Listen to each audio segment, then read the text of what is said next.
Maybe you're like me and you have a lot of clutter that you're trying to get rid of, but maybe you're also like me and a little worried that once you declutter, the clutter will come back in. I've been thinking a lot about that this week because you see, I have at least one time in my life done a major declutter, faced all of the clutter that I had in my home, was embarrassed about it, and was determined it would never happen to me again. And yet it did, because I never really faced the reason the clutter had come in. If we don't understand the real issues and only focus on the surface things like the clutter itself, we won't be able to change. We will keep back in this cycle of cluttering, decluttering, cluttering, and decluttering. Well, this time, after reading a lot of decluttering books and looking at videos where I've been learning some wonderful techniques from some really great creators, I came to realize this is not going to solve my problems. These folks, if they are being really honest with this, probably don't have any of the kinds of problems I face, which is why they could give advice and mean it and live it, one in, one out. Just have a capsule wardrobe or just have a container for your items and never go beyond that container. They don't face the kind of issue that I face and maybe you face as well. And so when those solutions don't work, or you're fearful that they ultimately won't work, it can make us feel bad about ourselves and we really don't know what to do. Well, I have been doing a lot of thinking about that. How can I help myself with this? Because I really do want to change. And how can I help you? How can I better serve you that together we can really make a difference in our lives? I suddenly remembered a book that I've had for 10 or 15 years named Spent.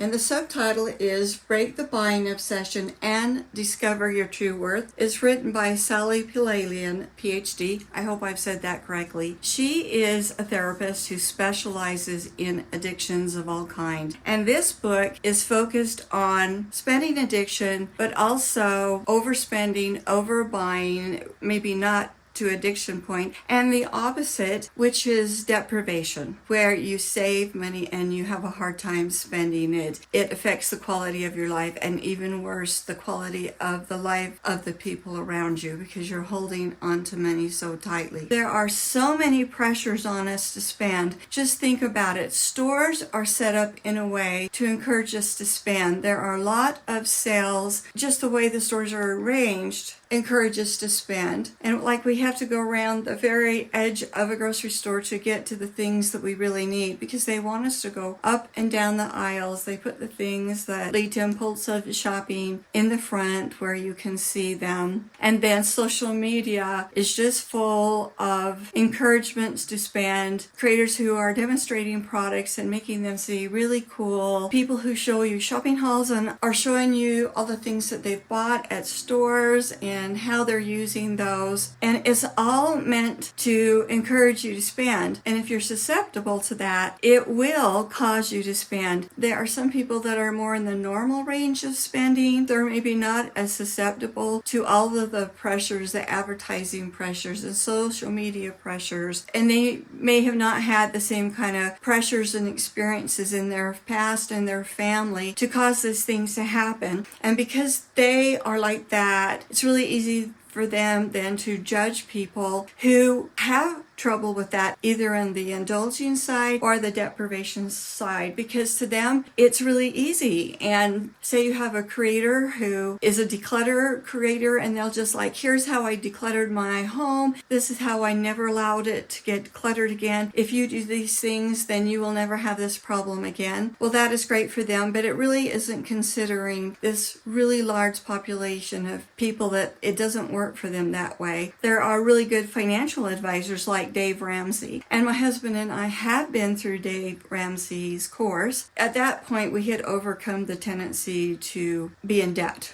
We had had that experience and had learned our lesson and no longer carry debt except for our home. Dave kind of has the attitude, okay, you've got yourself in this big mess. This is how you can get out of debt. This is how you can budget. And this is how you can guarantee you're never in these problems again. But Dave doesn't address or consider all of these other things that may have happened that have caused us to get in the situation originally. And so his ideas of you just do what I tell you, this will never happen again, doesn't consider all these things that really need to be taken care of so that you can go on and live that kind of life that he is suggesting. So because I have these kind of struggles, and because I am a person that really believes that on my channel I am going to show you the real deal. I'm going to show you my struggles. We're going to talk about how I'm working to overcome them, what I'm learning, all the books that I'm reading to learn new things, and pass that information on to you. I am sharing this with you, my real experience. If you find that you relate to any of this, then stick with this video, and you may want to subscribe, because we do talk about these things on my channel, and decluttering and simplifying and slowing, and just really looking for things that we can do to make our lives better. As I said, Sally is an addiction specialist. She starts out referring to the kind of addicts we typically think of, alcoholics or drug addicts or food addicts or gamblers. So she said, today we face the same position with many problems and many addiction that we faced with alcoholism 70 years ago. Just as people tried to cure alcoholism by preaching to alcoholics about the misery of their condition, financial educators preach that a course of action prescribed by a financial advisor will improve the money addict situation. They use charts, future projections, and elaborate computer printouts in an attempt to cure financial woes. They see the problem as one of self-indulgence or lack of willpower. They believe that reasoning, scaring, scolding, and preaching will be enough to help money addicts change their behaviors or help themselves. Some people can change with information, a plan, and support. These people are likely people who just have some minor money problems. But for many, information, no plan, books, budgets, or willpower can help. They use money differently than most people do. I truly encourage you to buy this book. Of all the books that I've shown you, this is probably one of the most worthwhile, particularly if you do have spending problems, or you live or know or love someone with spending problems. She has a chart here about the DSM-4 criteria for a money addict. So they have an increased tolerance for spending. The addict constantly craves for more things and newer things. Spending exceeds income even as income increases. Overall debt increases over time. Addict's credit card bills grow. Number of cards increases. Uses home equity and second mortgages as bailouts. Then what happens to them when they try to withdraw from spending? The addict feels agitated, bored, or restless unless spending or shopping. Addicts cannot keep shopping lists or budgets. They go over any pre-planned budget for like holidays, vacations, birthday presents, Christmas. An addict tries not to shop, may cut up cards, breaks promises to self and others. They may switch to internet shops or limit the stores they go to. May attempt control by returning items or getting home equity to pay off and start fresh, then ends up with other home equity payments and new credit card charges. Addicts browse catalogs, the internet, or the mall, spends increasing time juggling money from one account to another, may spend a lot of time shopping and returning items. They spend time reaching or obsessing about purchases. Addicts make shopping the major recreational activities. They believe shopping is a hobby. An addict sees neither the problem nor the consequences. They can't stop even when under financial pressure or when bills are due. They keep at it even if worry about paying bills causes anxiety, depression, and sleepless nights. This is why so many of us do feel guilty when we are decluttering. We become confronted with the amount of money we have spent, where if it's just like stuck in closets and around, it's easy for us to forget that or just not face that amount. Here are some examples of how this plays out in real life. Let's talk about shopping. A healthy, normal shopper buys what they need. They research purchases ahead of time and wait until they can purchase exactly what they want. They go to the store with a list and they come home with the items on the list. A problematic shopper, consistent with planning for purchases. Sometimes you could stick to a shopping list and other times you stretch the list. This happens spontaneously and without forethought. Sometimes this erratic shopping leaves you short of cash for necessary expenses. You use shopping to make yourself feel better rather than using more direct solutions, such as resolving the actual problem that's causing you to feel bad. The depriver shopper has a hard time letting go of money, and this may cause various problems.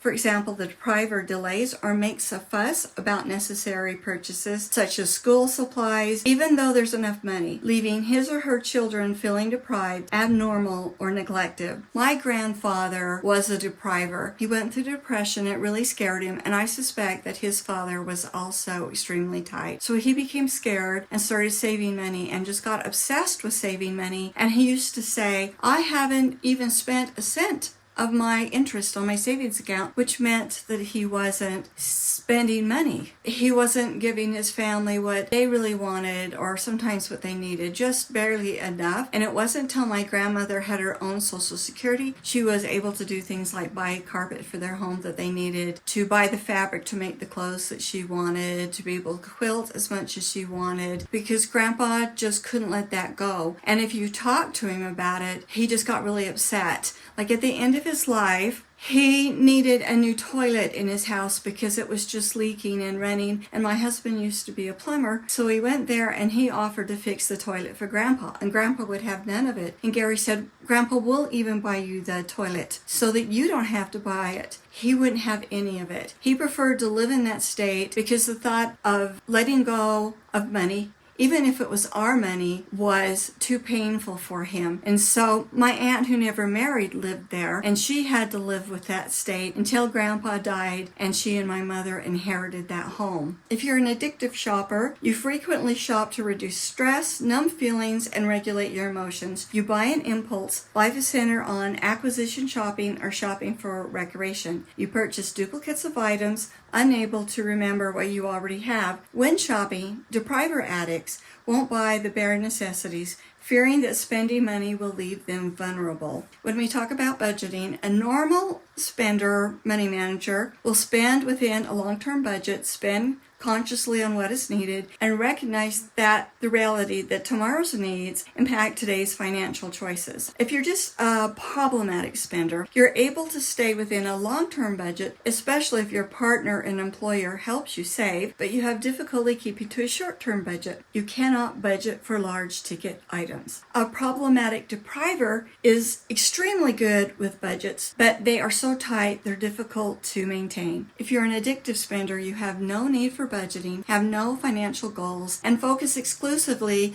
on immediate bills and expenses. The depriver addict denies himself or herself necessities in order to focus solely on keeping the budget so as to alleviate fears so that they don't have to worry about the future. Someone that's healthy usually pays off their credit cards monthlies. It's very rare that they carry a balance. If you have problems, you usually pay off the entire balance of your debts. Occasionally you leave the balance that adds interest to the debts. After building the debt for a certain period of time or amount, you're eventually able to get the debt load down to a zero balance. A problematic depriver does accumulate debt. He or she focuses on paying off the debt, even mortgage debt, to the exclusion of other expenses such as children's orthodontics or a pleasurable vacation. An addictive person requires larger and larger debts. You allow late fees and increased interest expenses to accrue. You increase overall debt load by borrowing against equity lines. You have few financial burdens to limit debt load. The addictive depriver has an extreme aversion to debt and is fearful of the vulnerability of owing anybody money. He or she feels morally superior in having no debt. Someone who is healthy with saving, they have a diverse savings plan and their savings are part of their everyday budget. If you have problems, you may save for midterm goals, but not for long-term goals. You will tend to dip into savings to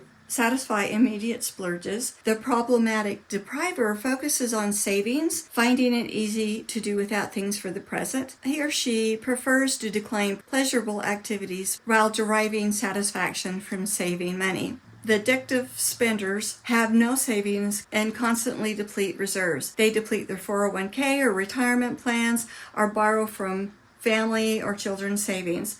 The depriver addict is exclusively focused on saving money as the primary goal in life, sacrificing all other needs. We won't talk about investing, but you get the idea. It's also important to note some medical or emotional conditions can mimic these kind of problems. Sometimes it makes it challenging to make a clear diagnosis. Many people with ADHD have behaviors that mimic money addictions. They make impulse purchases, they have disorganized financial records, they may lose or bounce checks, they underachieve, they have math or other learning disorders. And so a therapist needs to help you determine if you suspect this, if this is your problem, because your ADHD will need to be treated. People with bipolar affective disorder have certain behaviors that can mimic a spending disorder. Sometimes they will dramatically overspend. Their financial judgment is so impaired that they just spend money recklessly. These spending binges typically involve a very large amount of money. Then there are gambling addictions. Gambling addictions and money addictions are two different things. Then there's depression. Depression and money problems can contribute to or make each other worse. Individuals who are depressed are unable to sustain the necessary effort to improve their financial condition or circumstances because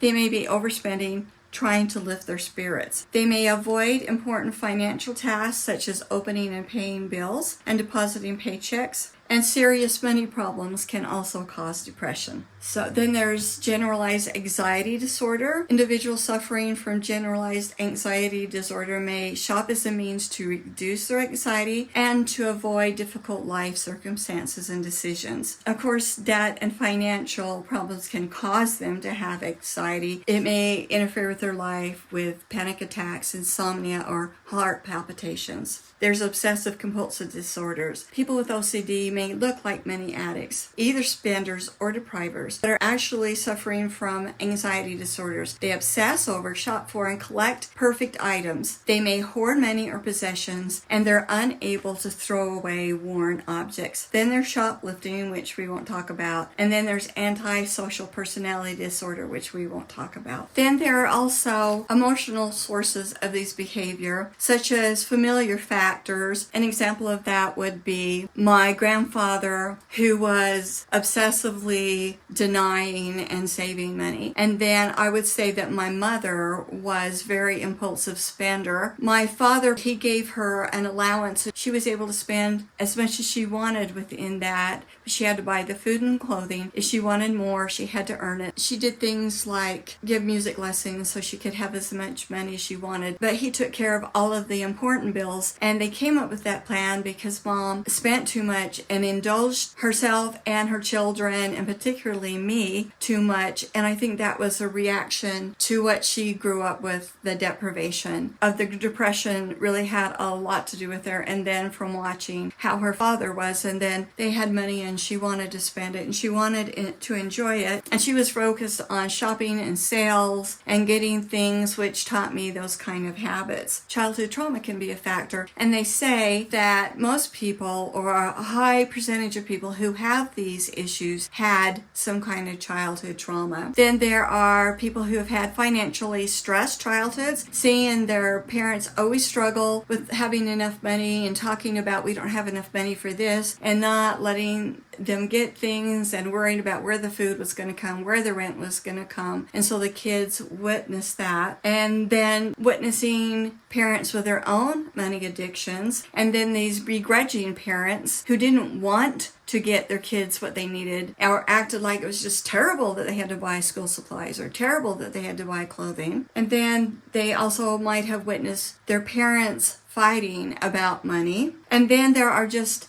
innate or learned preferences. The author says, a healthy relationship to money includes finding a point of enoughness. When there is no point of financial satisfaction, there's likely to be a problematic relationship to money. And other factors can influence money problems include your generation. because each generation have experienced different things and have seen different things, have witnessed different attitudes towards spending. Then, of course, unexpected life circumstances or changes, such as all of a sudden there are some terrible medical bills that have to be paid, or the economy falls apart and you lose your job and you can't sell your home. That creates a lot of stress. In the process of trying to manage that, you may end up having to spend all of your money and then you're just struggling. So those kind of things can cause money problems. So it's helpful to see many problems as on a continuum. So on one end may be indulgers, and down here may be deprivers. And on this end may be obsessors, and over here may be avoiders. Avoiders are those kinds of people who just can't stand thinking about the money. They might not open the envelopes when they come or pay the bills, and they just really try to not even think about it. Even within these categories, there would be subcategories, such as indulgers include compulsive spenders, compulsive shoppers, compulsive debtors. Compulsive spenders are the most common type of indulgers. Like a child, a compulsive spender can't say no to spending money. If you are a compulsive spender, you're unrealistic about how far your money will go. Their sense of self rests on the freedom to spend. They can't tolerate being left out and often spend to excess in group situations. If you are a compulsive spender, you don't necessarily spend on material objects. You might overspend on services or experiences such as massages or travel. There's this feeling that you don't have enough even with constant spending. Some compulsive spenders spend on themselves. Some kinds of compulsive spenders spend on their children, and my mother was one of those kinds. She saw it as a really good thing and a sacrifice, but the truth was she loved to spend money and she felt better about spending it on her children. Then there are compulsive shoppers.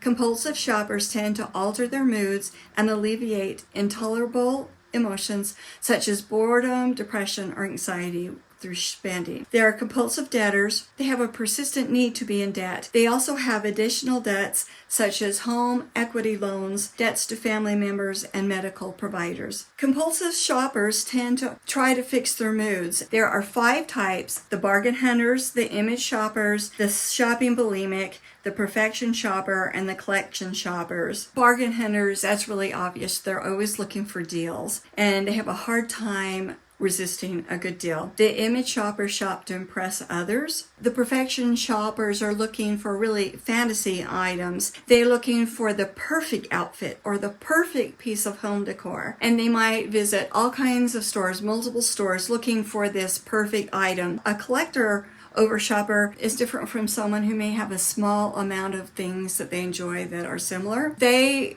get collecting to the point that it interferes with their ability to pay their bills. As we've talked about, deprivers express their money problems or addictions through over controls, saving, or spending. A person can have a combination of indulging and depriving. Like maybe they indulge on themselves, then feel tight where they won't buy things for their family or feel resentful of that. Or maybe they're too much saving for this certain thing, except they indulge in this or overspend in this. So it's really important to know. So in the book, she has these questions, and she has this free handout workbook, which you can get on her publisher's website. As I said, she has this workbook with all kinds of questions so you can help figure out where you are. What I have found out, there is not a section where I'm answering all the questions evenly to indicate I am definitely this. I am answering some questions, so I might have some traits of this and some traits of this. But some of the questions are things like, did you ever worry about your family's financial circumstances? How did your parents cope if they couldn't afford the things they wanted? Did your parents steal money or possessions from you? Did your parents teach you about money management, and what did they teach you? Did your parents pressure you to succeed financially or expect you to surpass them in economic status? What methods did your parents use when they faced stress or hardship? When there was financial conflict, did they avoid discussing it?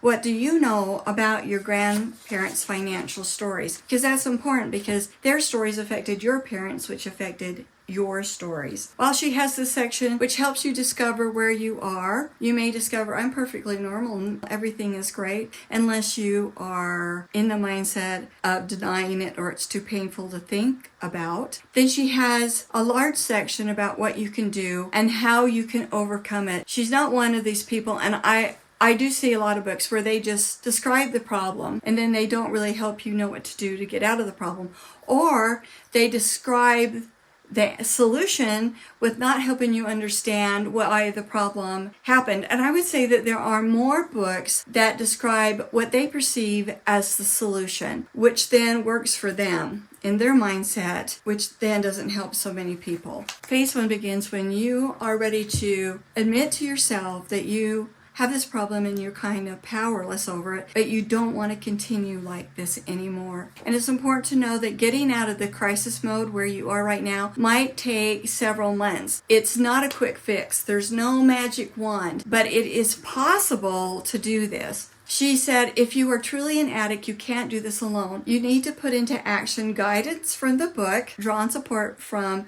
good friends and family, and get involved in a good support program. She has information about the different kind of programs like Debtors Anonymous, and I have gone out and searched on the internet and easily found access to groups that I could participate, both on phone calls, on video, or face-to-face programs.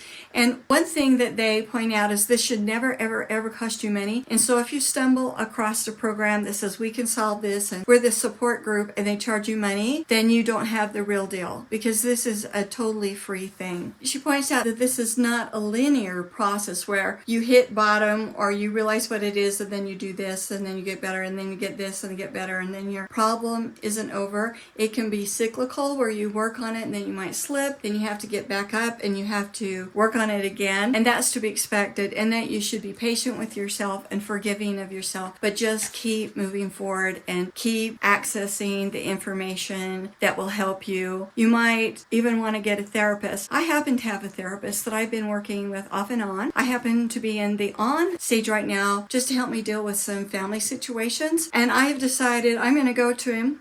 What time is it now? When I see him this afternoon, I'm going to say, hey, we're going to change topics. We're not going to talk about my normal stuff. I have been working on this video about over shopping because that is a part of decluttering. And I have realized that I have some issues and I want you to help me with them. So that is going to be our topic for a while. But you have to break through the denial. You have to tell the truth to yourself. You have to see yourself as someone with a problem. This often comes as a surprise because you've kind of been in this denial state and thinking, I'm handling my money normally, even though you may have symptoms like I do of actually feeling afraid to save money, which is really weird. And I've wondered about that for years because I'm saving my own money in my own account, which I could see at any time, which I could take out at any time. But for some reason, it causes me to have like a panicky feeling to save money, which is a symptom. And then overindulging, which is a behavior I learned. And I also think it goes with, I have some OCD and just some societal things. There's a lot of things that go into it. And so once you've admitted it, you go into phase 2, which is accepting and following guidance. So you just don't beat about the bush. You don't make excuses. You don't keep talking about how bad your situation is and realize you don't have to do this alone. Be careful about black and white thinking, meaning I'm going to work on this and I'm going to do this and it's going to be perfect, and if I make a mistake then it's all over, I might as well not continue. Just know that it's just going to be this up and down thing, and that is normal. The important thing is that you're making steps to go forward. Then there are action steps such as gathering your financial statements, stopping your credit card use, and record all your spending. Then you go into phase 3, which is to create a life vision. What would you like your life to be like if you didn't have to worry about many problems at all? Capture your fantasy. And then phase 4 is living with a spending plan, which is different than a budget. She said, when considering placing limits on your spending, you may feel defensive and think that this book is like your punitive father or mother. This is because you have mistakenly believed that financial boundaries and limitations prevent you from having what you want. A spending plan will help you understand that that's not the case. Phase 5 is changing your thinking. You have to identify your triggers. And a trigger is an experience that upsets you and activates your desire to act out. Triggers are unconscious. Sometimes triggers come from inside us, and sometimes they come from external circumstances we can't control. There are external triggers like being at or exposed to shopping outlets, a certain store or mall, a catalog, websites, estates or garage sales, thrift stores. Being around certain people can be a shopping trigger. Special times of the year like Christmas. I always spend way more for Christmas than I intend to because of the emotions associated with it. Special circumstances such as sales, coupons, commercials, videos, someone else getting what you want. Internal triggers can be your difficult feelings or your distorted thinking. In the book, she has a lot of really good strategies for coping with your distorted thinking. Phase 6 is living the abundant life, knowing the signs of financial health. You came to this book, or I would say this video, because you have a troubled relationship with money and material things. Deal with your money so you can get on with the important business of living your life authentically. Money isn't nearly as interesting as life is. So as I said, this book really opened my eyes and has made me recognize what is wrong, and it has made me recognize why decluttering in the past, while it seemed initially good, ultimately failed. And it has given me hope that I can beat this and I can do better if I do the right kinds of things, if I build the right kind of support system around me. And I hope that you will be a support system to me and to each other by sharing, because really great things are happening in our comment section with people really supporting each other. Here is a video that YouTube, who knows you so much better than I do, feels that you're really going to enjoy. I'll see you next time. Bye.